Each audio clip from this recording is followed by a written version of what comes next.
Okay, so today we're having Joe with us. Okay, so he will tell us about instanton-induced closed string amplitudes in minimal superstring theory at subleading order. So please take it away, Joe. Okay, thank you. So, as the name suggests, I think I am calculating closed string amplitudes and then in minimal superstring theory to subleading order. And this closed string amplitudes basically will get some contributions due to instanton effects. So, it will be some exponential, some minus constant over GS. GS is the string coupling. So, those kind of contributions basically we'll look at. So, this is based on a paper with Rishabh, Raghu, Chitrang, and Ashok. So let's go. Yeah.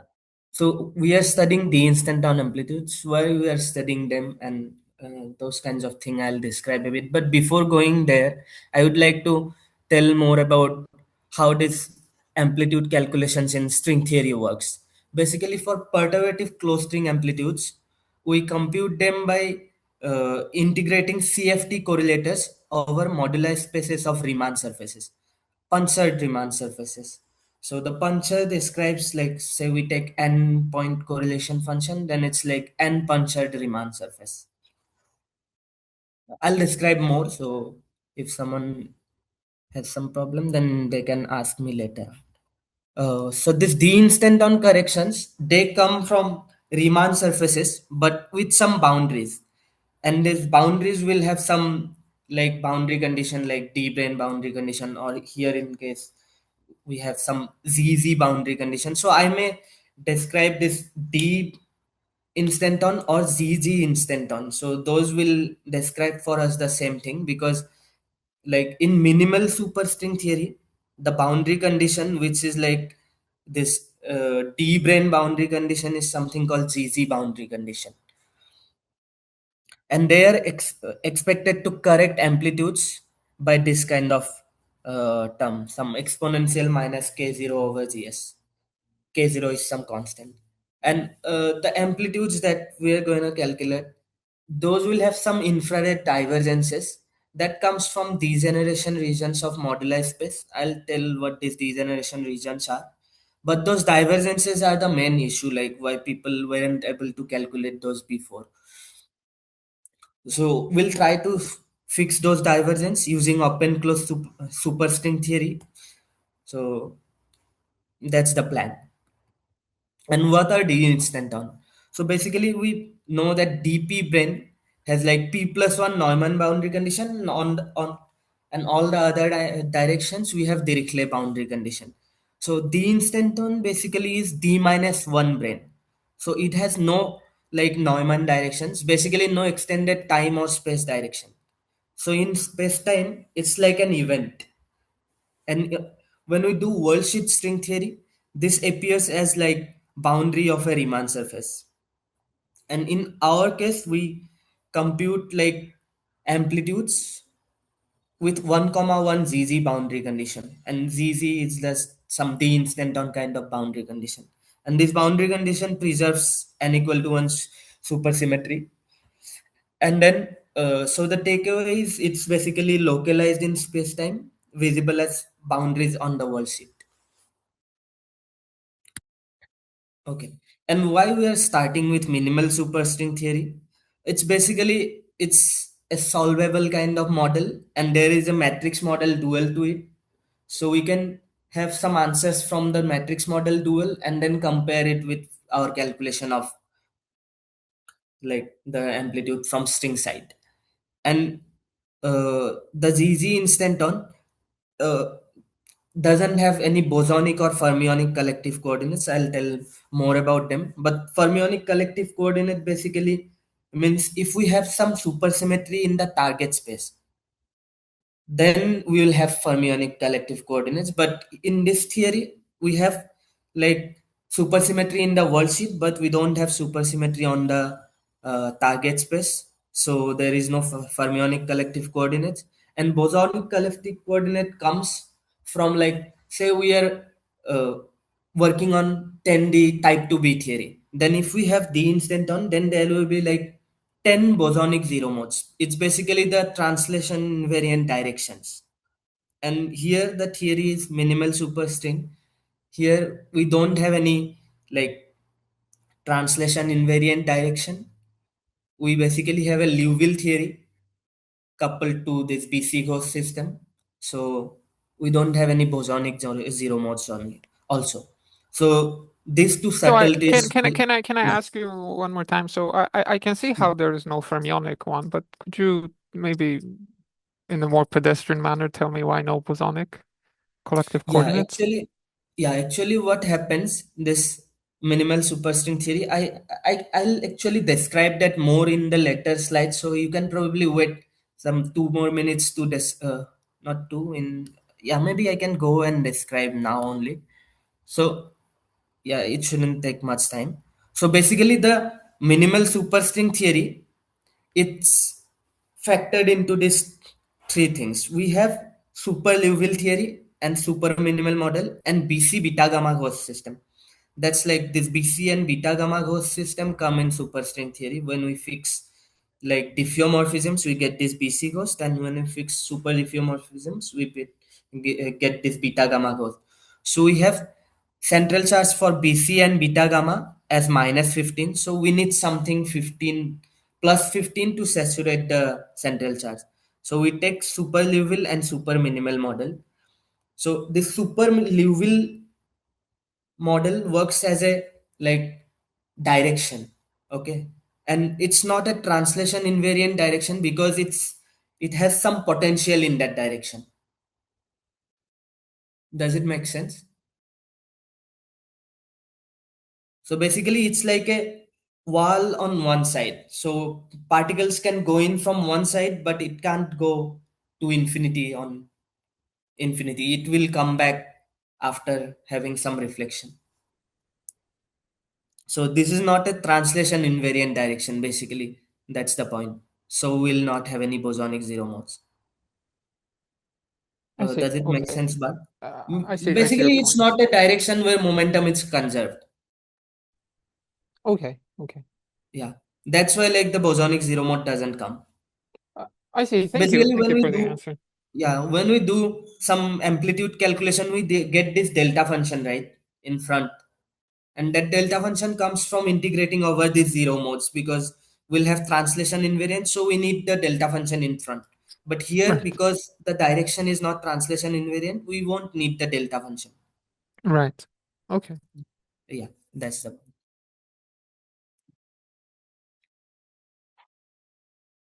okay. So this removes some subtleties, basically this bosonic and fermionic collective coordinate, but there will be some other subtleties that are there, which are like superstring specific. So we work with this model first, then the next plan is to go to type 2B model. The subtleties are this PCOs, vertical integration and case fixing thing, but this will not make sense now. Once I go into more detail, it will make sense what these subtleties are. And the long-term goal is to calculate this kind of amplitudes in type 2B superstring theory, because type 2B superstring theory also has this de-instanton kind of uh, like amplitudes. Their amplitudes also like gets corrected by these de-instantons, and people knew them because S duality predicts them basically. So if we want an amplitude to be S dual, we need this de-instanton kind of corrections to the amplitude. So we have some predictions from S duality and we want to do the calculation using worldsheet and string field theory methods to see if actually the S duality predictions are matched or not. And there the subtleties are these three I mentioned. PCOs basically means picture changing operator, and there will be vertical integration, then Siegel gauge breakdown, and bosonic and fermionic collective coordinates. These are the five subtleties that will arise. Here we don't have the last two subtleties. And the calculation that we do, it is for the cosmological constant operator. It's a specific operator in the minimal superstring theory. I'll describe it more. Okay, before moving on to that thing, I want to describe the closed string amplitudes, the basic recipe we have. So at say we have a genus Z Riemann surface. So the amplitude we write as n punctured means we are computing some genus Z Riemann surface and n-point correlation function. So we'll have n vertex operators and we'll integrate of them over the modular space of this Riemann surface. And the correlators, they will be described by the CFT, and then the integration region will be described by the moduli space. And this integrand will also contain some B ghost insertions. So I described this B C ghost system, right? Some B ghost insertions will be needed. And for superstrings, we need some PCO insertions also. I'll describe later why these PCO insertions are needed. So the takeaway is CFT supplies the integrand and then modular space supplies the domain of integration. Okay, so this is a sphere 4-point function. It's basically some four scattering amplitude of four particles coming, two particles coming in, two particles going out, some 4-point, and that we calculate by putting four punches on the Riemann surface on this sphere, and sphere has SL2 C sim. Like sphere, we can like map it to a conformally map it to a plane, and the plane have a PSL2C. So we can fix three of the punches to 0, 1, and infinity. And the remaining I we can't fix, and that's the moduli. Basically, like the moduli is one complex parameter, so it's a two-dimensional moduli space, and we have to integrate over this two-dimensional modular space.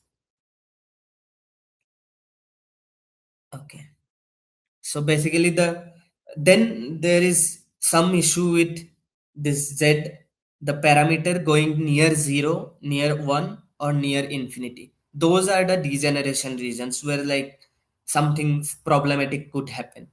So here we have like, because we are fixing this 3 points to 0, 1, and infinity, the Z can go near this 3, and these are like three degenerations, and this actually is the ST and U channel of the like 2 to 2 scattering diagram.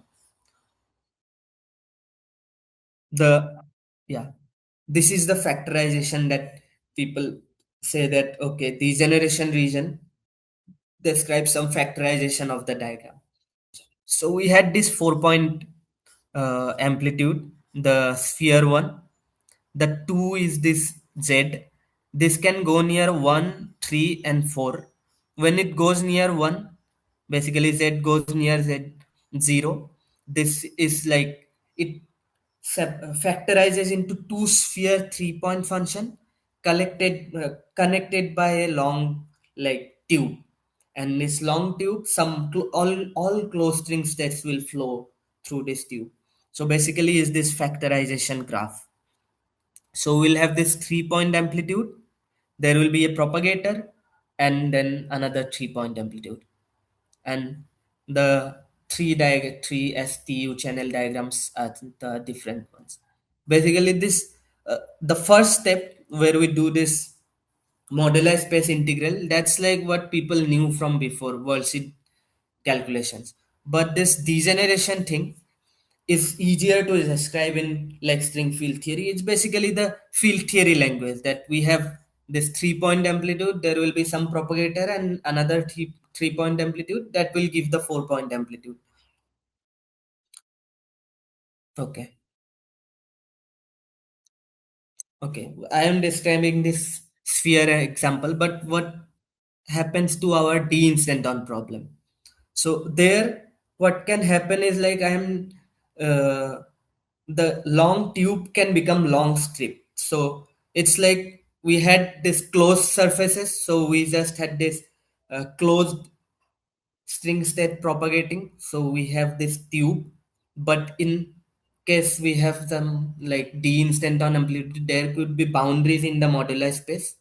So when it degenerates, it can go into some long strip. So if we have closed tube, closed string states will propagate. If we have this strip, open strip, then open string states will flow.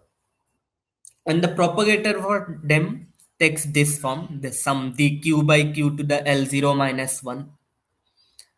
The q is some variable. This basically is like when we glue this two sphere into 4 point, like two 3 point sphere into one 4 point sphere we glued, right? That gluing parameter is this q. So as you can see, if some L0 less than or equal to 0 state will flow, then this integral can become divergent. And those will be the problematic states. Like when in the open string channel, some state which says L0 less than or equal to 0 flows, that will create some problem. That will give some divergence. So we'll have to fix those. And for that, we'll need like string field theory.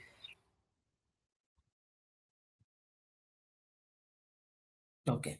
So the recipe is like we have worldsheets with boundary, then we have the minimal superstring dictionary, we list them, and then we have some predictions from some scaling law. This is the DDK-KPZ target, and then we'll try to do the computation using like worldsheet theory, but there will be some problem. So we'll go into string field theory, SFT means string field theory, and then we'll compute this disk and annulus amplitudes, and then we'll check if it matches with the prediction from KPZ scaling. I'll not assume people know string field theory from before. I'll try to describe whatever is needed here. Okay. So the setup of minimal superstring theory. So I described before that we'll have a super Liouville theory and BC beta gamma gauss system. But super Liouville theory has like central charge more than uh, basically it's written here this 3 by 2 plus 3 q square, and q is some b plus 1 by b. So we need some super minimal model which has central charge less than 3 by 2 to make it 15. Basically, we need some super minimal model and super Liouville theory to make the central charge 15 so that it saturates the central charge to be 0. And that's the consistent string theory. And people knew from before that it has like some matrix model dual, and the boundary condition that we'll take is 1 comma 1, this ZZ boundary condition in the super Liouville theory.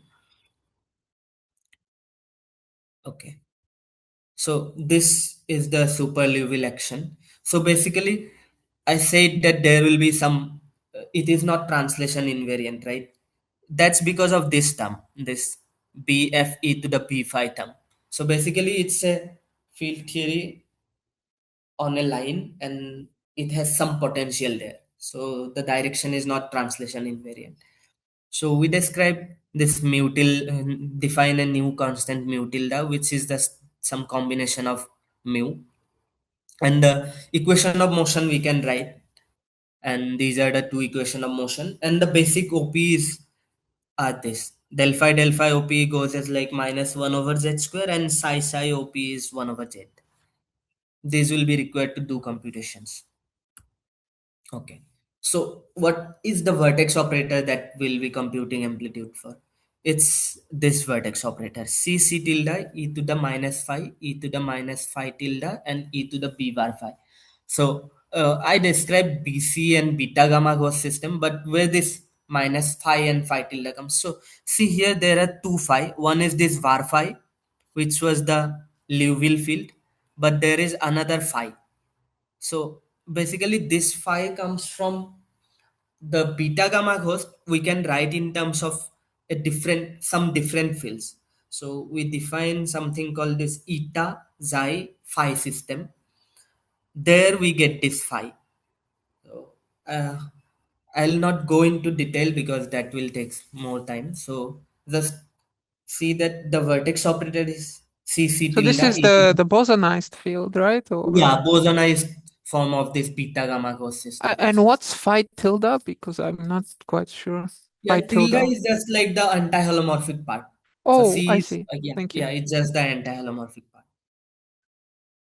So we have this BC gauge system. We'll have B tilde, C tilde, and similarly BC beta gamma. We'll have beta tilde, gamma tilde, the antiholomorphic part of those.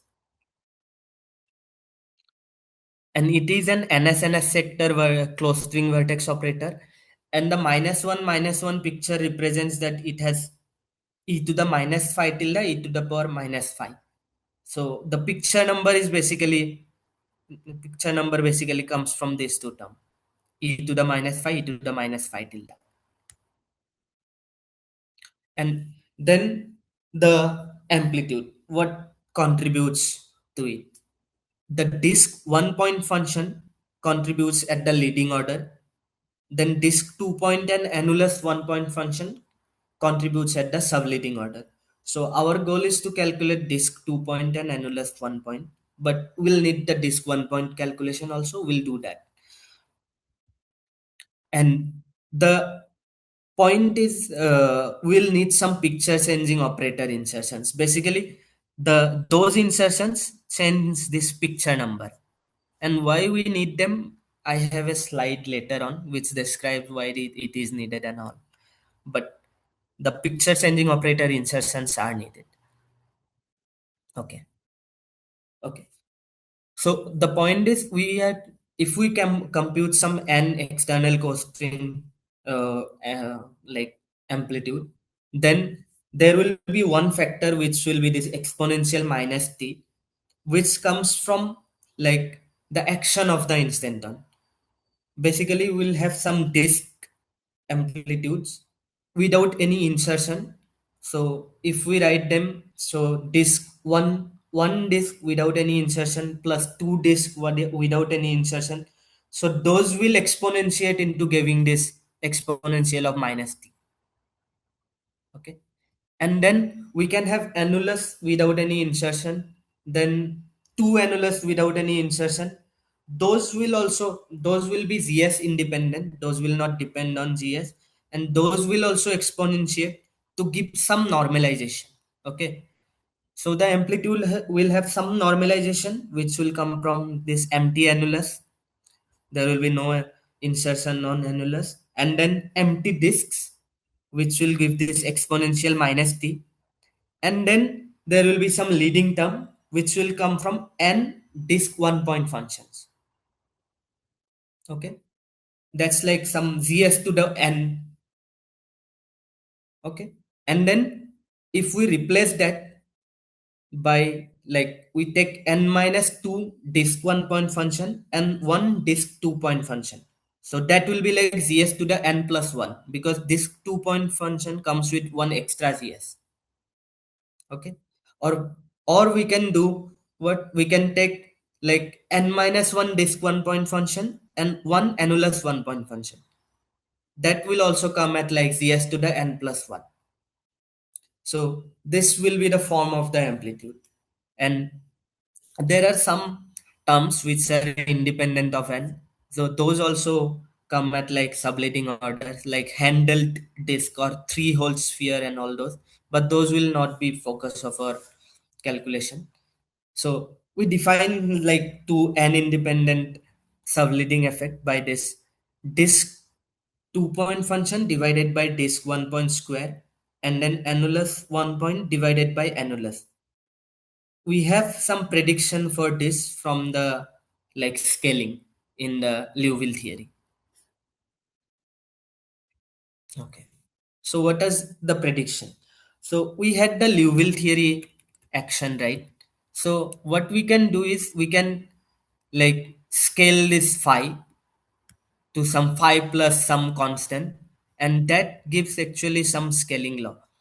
So basically, if we write the partition function at mu and relate it to partition function at 1, it relates with this scaling.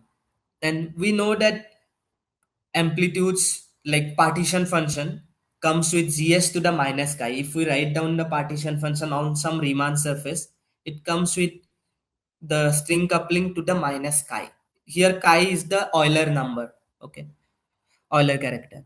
So that actually shows us that okay, the dependence on gs and mu tilde should be of this form, like ZS inverse mu tilde Q by 2B. Okay. And this combination actually gives us result for the F and G's that I described before. So the F and G has these two predictions, and disk one point function also has this prediction, but disk one point function depends on this mu tilde, so it's not an independent thing. But this F and G are something that depends only on the, like this k0 was, like I defined before, exponential minus k0 over gs. It's the like tension of the d instanton, and then this b and q were parameter in the Liouville theory, and we want to do explicit worldsheet computation and see if those matches. Okay. So why string field theory? So I mentioned before why we may need string field theory. Now I'll say how to do like the string field theory computation.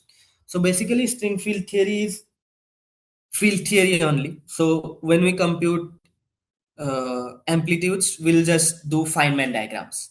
Okay. But the Feynman diagrams calculation, we can do it using like the worldsheet theory. Okay, we had this moduli-space decomposition of the Riemann surface, right? So we'll assign some Riemann surface to some Feynman diagrams, and then the degenerations will be like some sub Feynman diagrams. And when we sum over all the degenerations and all the uh, Riemann surfaces, then we'll give like the sum over Feynman diagrams to give some amplitude. Basically, like if we want to compute the 4-point amplitude, we may have the STU channel diagram and also the contact diagram. So these four diagrams basically that will come from summing over the like degeneration regions of the sphere 4-point function. So the sphere 4-point contact diagram will be there, and then the three degenerations will be this STU diagram. And near the degeneration, the naive worldsheet formulas become singular. That's where we need the string field theory. And a further subtlety is this PCO section that I mentioned. Okay. So there will be three contributions. The bulk contribution from the worldsheet. Basically, bulk means the sphere 4-point example I described, right? In the degeneration region, we'll have some closed string states flowing, but the bulk is like the integral without going near 0, 1 or infinity. That is the bulk region. And there will be some like vertical integration term, which I'll describe in the next slide. So what is picture changing operator? So this is the operator. Here JB is like the BRST current in superstring theory. And in terms of that, QB is the charge corresponding to that. In terms of that, we can write down this picture changing operator. Basically, this has picture number 1. So when we apply it on some vertex operator, it increases the picture number by 1. It's actually like the uh, thing that it does is just to increase the picture number. Okay. So whenever we compute some amplitude, so basically if we are say computing amplitude on a Riemann surface with G handles and B boundaries, so the amplitude will be non-zero only if the picture number is this 2 into minus 2 plus 2Z plus B. So if we have some vertex operator and we try to compute it and the picture numbers doesn't match, we'll need to insert PCO. So the disk 1-point function doesn't need any PCO because I wrote the vertex operator, right? This one.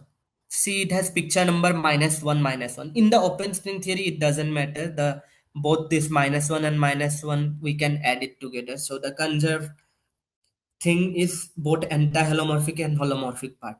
So the picture number is -2 of the vertex operator. So on the disk 1-point function, we need picture number -2 on disk, as you can see from here.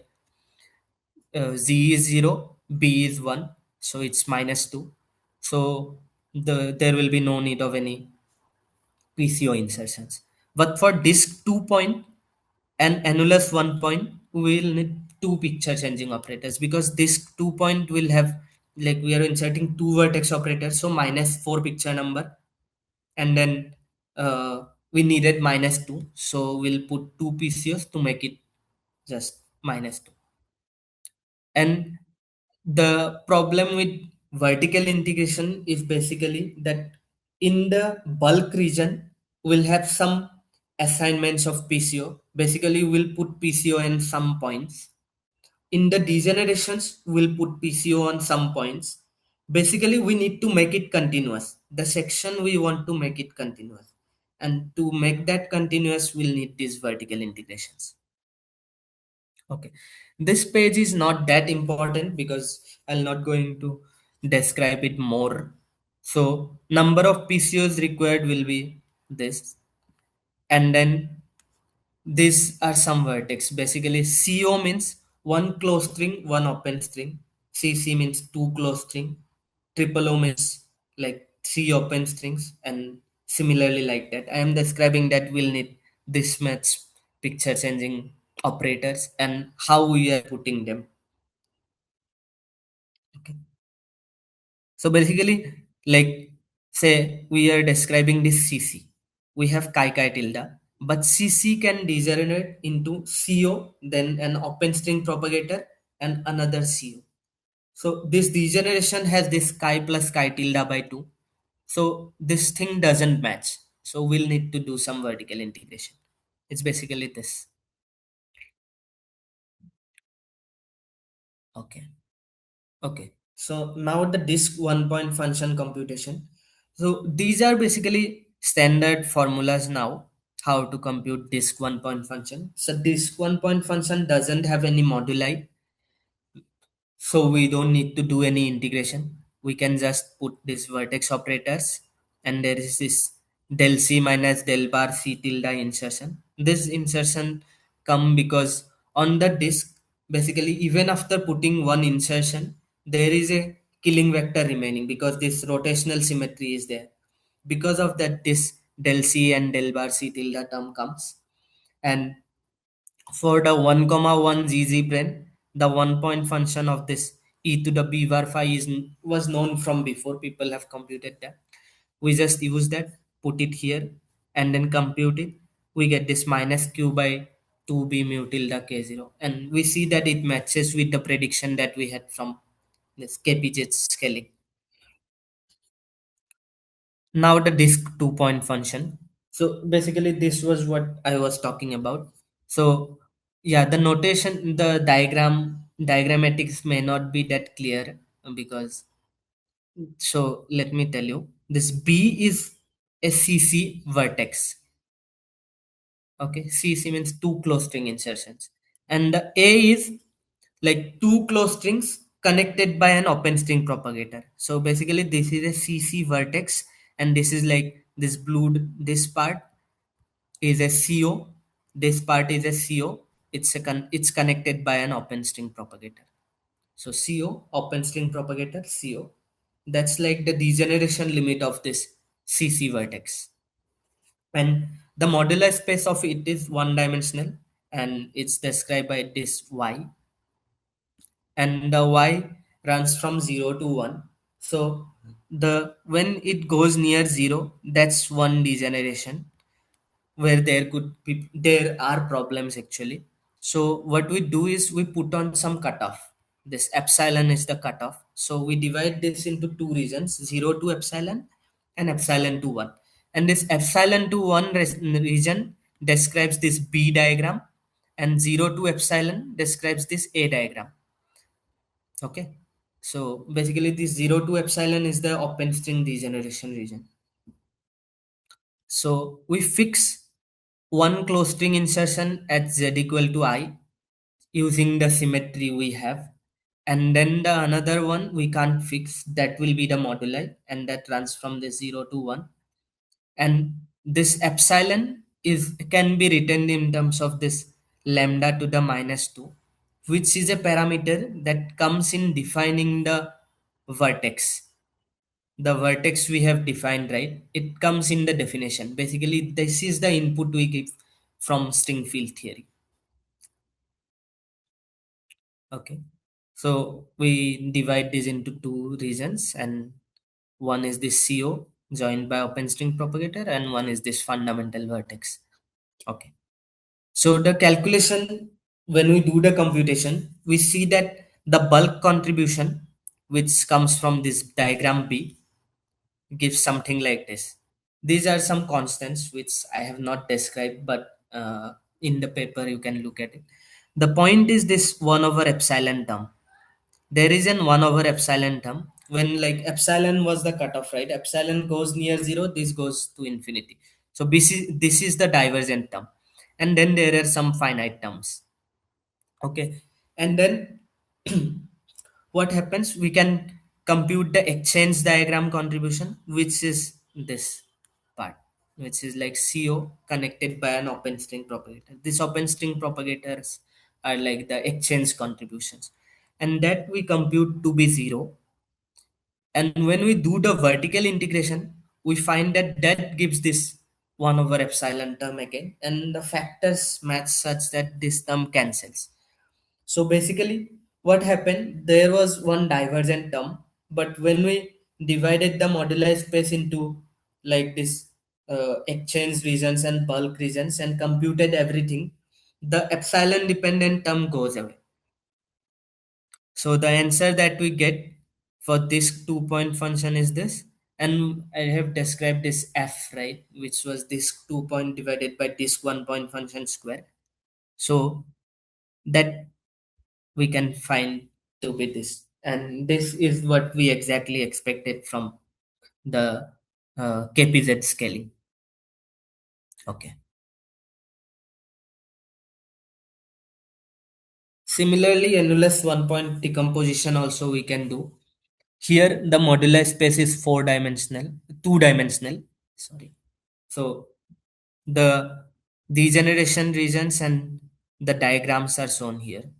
So this D diagram is the annulus vertex, and then C, B, and A are also some degenerations of it. It will become in the next diagram a bit more clear what these uh, degenerations are. Maybe I can say now also. So we have this annulus vertex. Basically, this is closed string on a annulus. Okay. So one of the degenerations is this B, which is like this is O annulus. Basically, which means one open string on an annulus, and this is a CO. Like it's like a CO connected by a propagator to O annulus. This is this diagram B, and similarly A and C. So this A, B, C, and D, all these diagrams cover the whole moduli space of annulus, and when we compute all of them, the answer we expect we should get that. Okay. So the parameters that we define, the variables that we use to define this two-dimensional moduli space is this V and X. So the moduli space gets divided into these four regions. This D was the region, bulk region. This describes this annulus vertex, and B, A, and C similarly describes this A, B, and C diagrams. So this V ranges from 0 to 1, and X grows from 0 to 1 by 4. And there is some like inconsistency in the PCO prescriptions that we take. So in this D part, it's an annulus 1 point vertex. We said before that we need two PCOs here. So we to put two of the PCOs here on the closed string insertion. Okay. Can I just stop you for a Yeah. second? Yeah. Yeah. Maybe you will say it in a moment, but what do you mean by inconsistency? Yeah. So let me go to the slide So here. I understand there are different choices and then some cancellations happen and then they're all the same, right? Yeah, yeah. So basically, I am saying if we just compute the diagrams, that's not enough. Okay, because the PCO prescription on both the region A and D are different. So we want to do one vertical integration. Basically, the vertical integration will make it consistent. Basically, the section which we took on the C insertion, annulus C and annulus O were But different. yeah, but they become the same when you take into account different diagrams and vertical integration, And right? vertical integration. Okay, yeah, Can I that's ask you then a question before you proceed?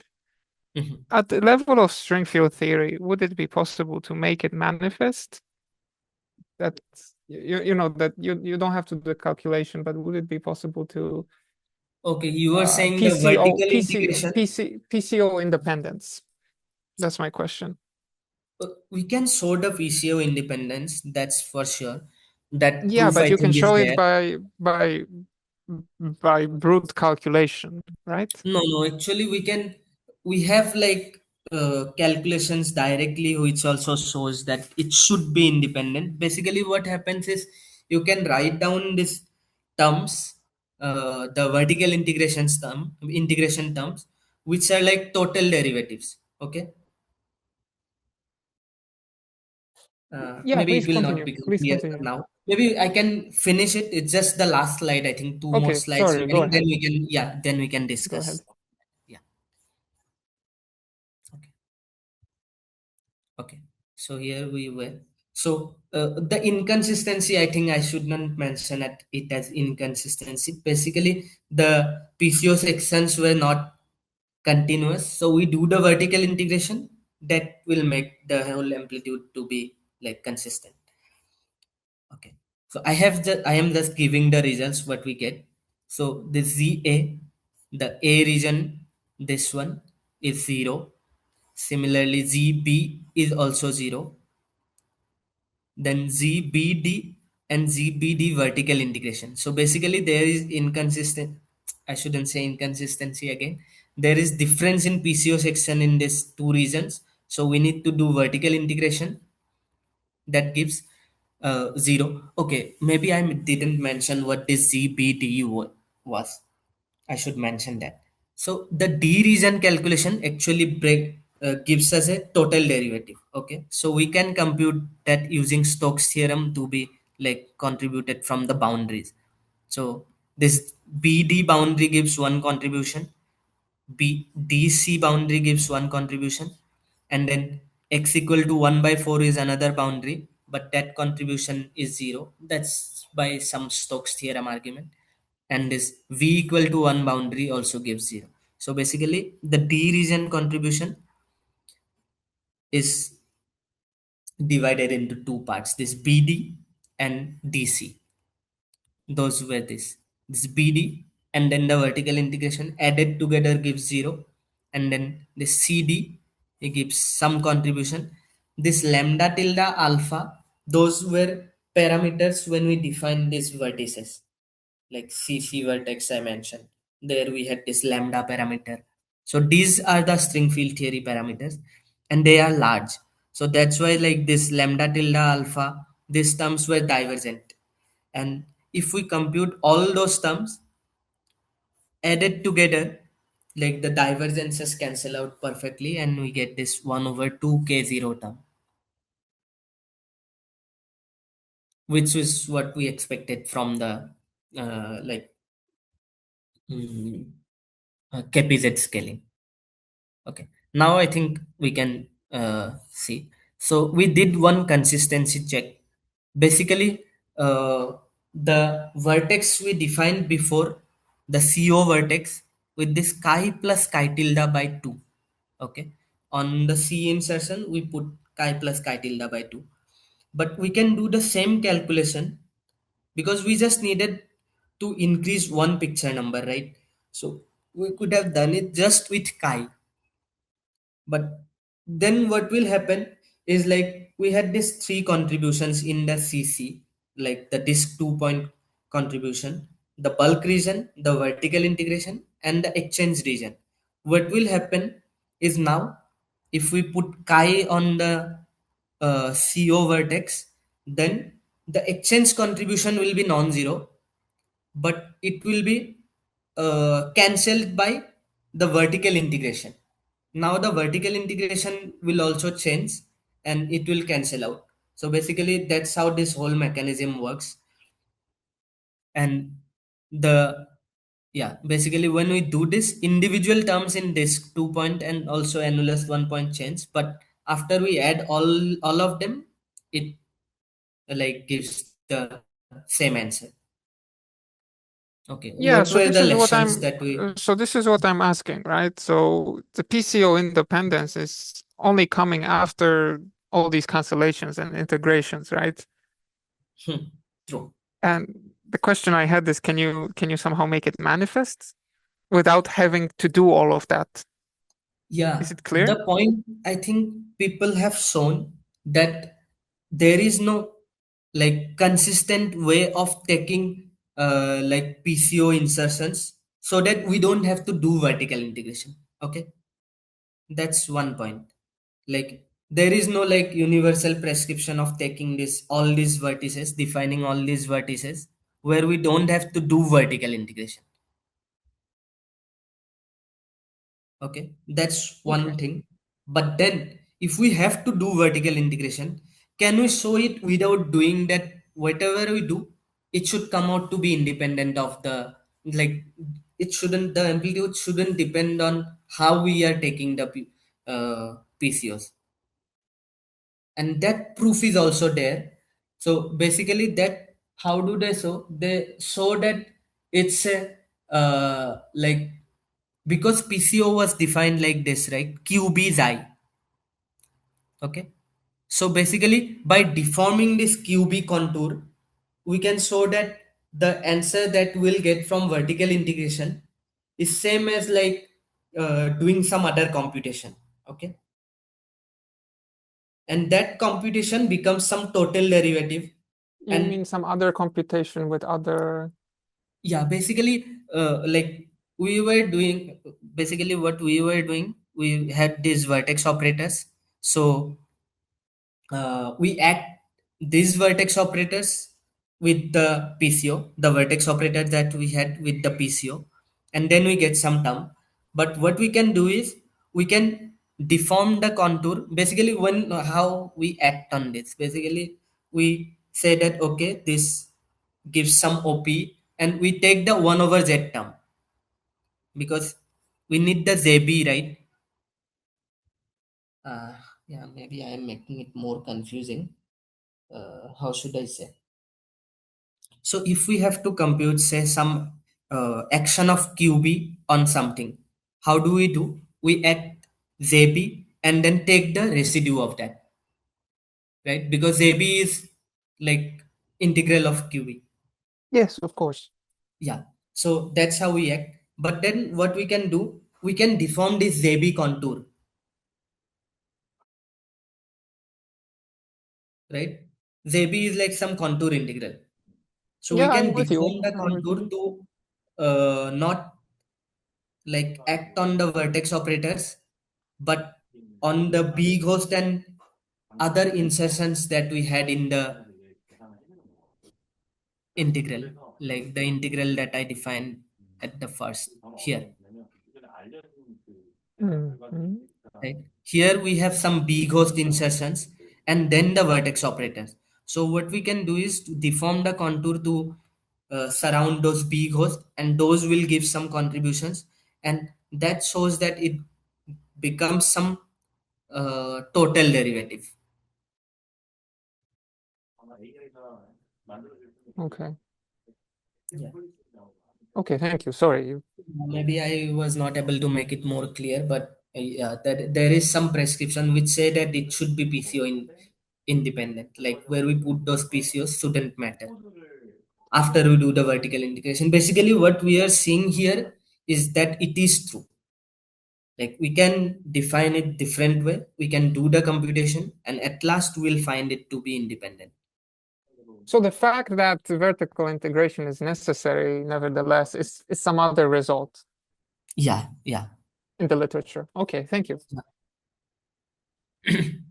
yeah. Maybe I can I have finished it, so I can like wait for questions. So thank you for the talk, Joe. And I guess Yeah, if there are any questions now, we can take them.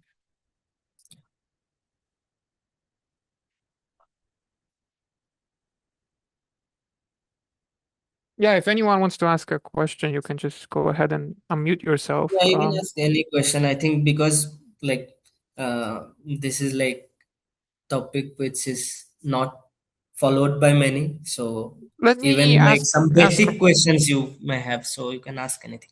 let me start with one question I had actually in the beginning, Joe. If you Okay. know, if other people can ask after I'm sorry, I'm taking another Yeah, yeah. question. So in the beginning, you were telling us how, in this minimal superstring example that you're studying here, we don't have the issue of these bosonic and fermionic collective coordinates, right? Yeah. And I was just wondering whether I think you said type 2b is your goal, like your Yeah, future your yeah. Got it. future problem of interest. I was wondering if you know, or what do you think about the fact? I mean, will these boson will these I guess maybe let me ask one thing. Will the fermionic collective coordinates in the type 2b case factorize, or will they somehow complicate the problem that you're doing here? What's the status of Yeah, that? What do you actually think? it complicates, I think. So basically this long-term goal I shouldn't have mentioned because we have So do they already started modify the working. boundary condition, the boundary contributions or something like that? What's the Yeah, issue? that gives another contribution basically. So I can describe more. So what Sure. happens? The amplitude uh, will have some, like, because we are taking this some boundary condition, right?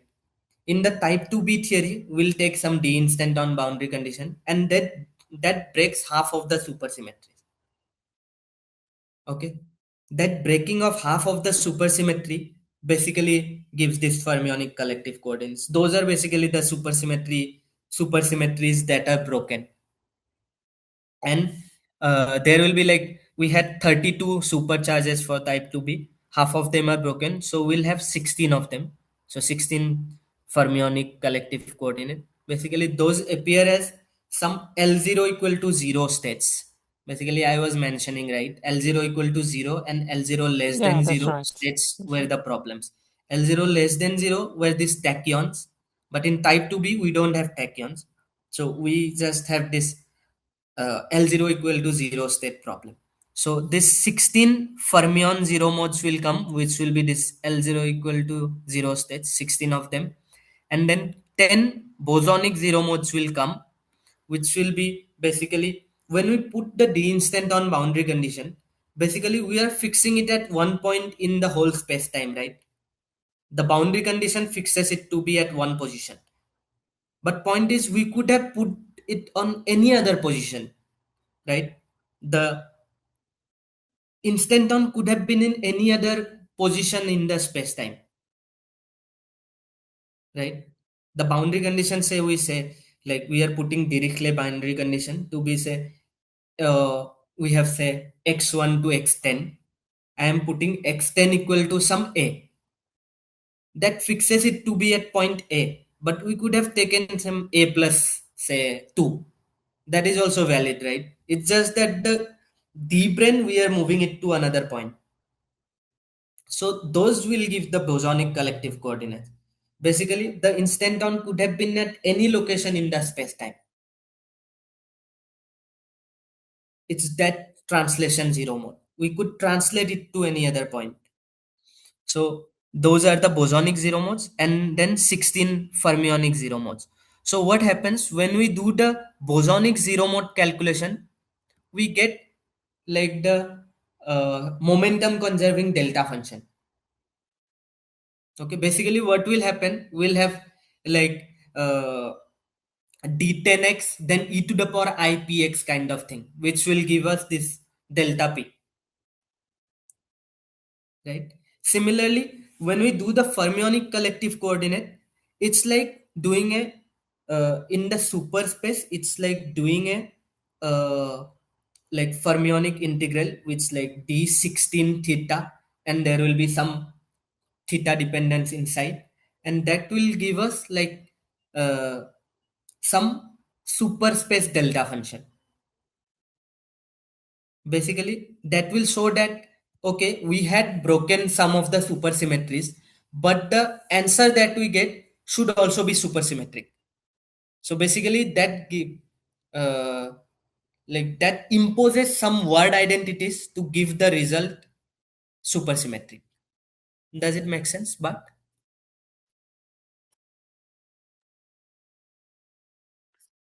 So so yeah, the I guess my, bosonic my, my collective question. coordinate mode No, no, integral I will under. give us Yeah.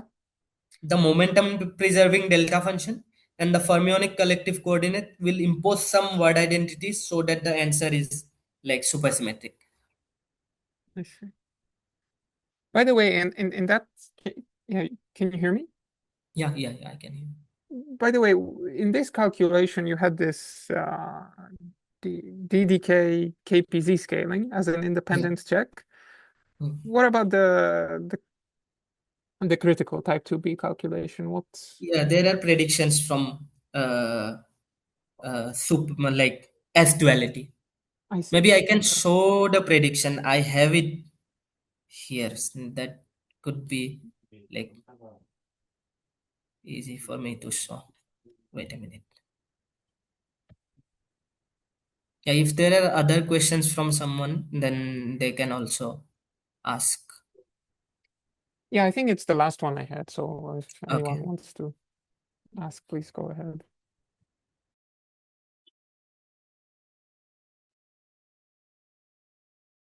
Mm.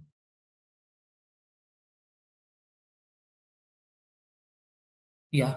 If there are no if there are no other question, then I can stop this screen sharing and then I can show another screen so that for Bart's question. Okay. Let me do that then.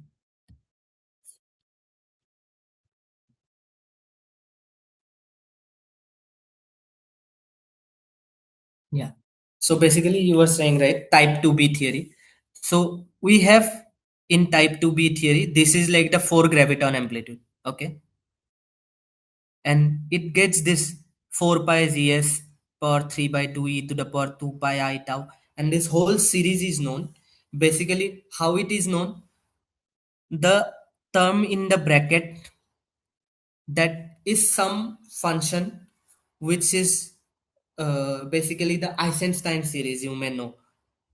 It is some This is modular like the low invariant energy. function. This is just the low energy expansion that you're Yeah, writing this is here, just right? the low energy expansion. So Yeah, if we okay, I route understand. down some S duality, like basically some modular invariant function here, and the function also gets fixed by some differential equation, but this term inside the bracket is Eisenstein 3 by 2. So all the terms gets fixed. Basically, we can compute anything like one instant on contribution, an instant on contribution, one instant on contribution to subleading order. All those terms gets fixed.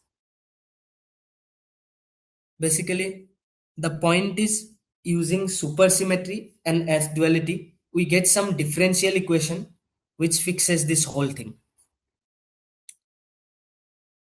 So you have prediction for all of them from S duality.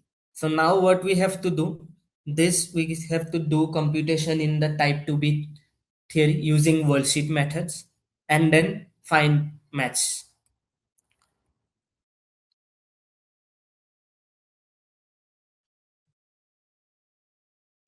Does it make sense? But Yeah, sure. Thank you. yeah. So we have predictions from S duality.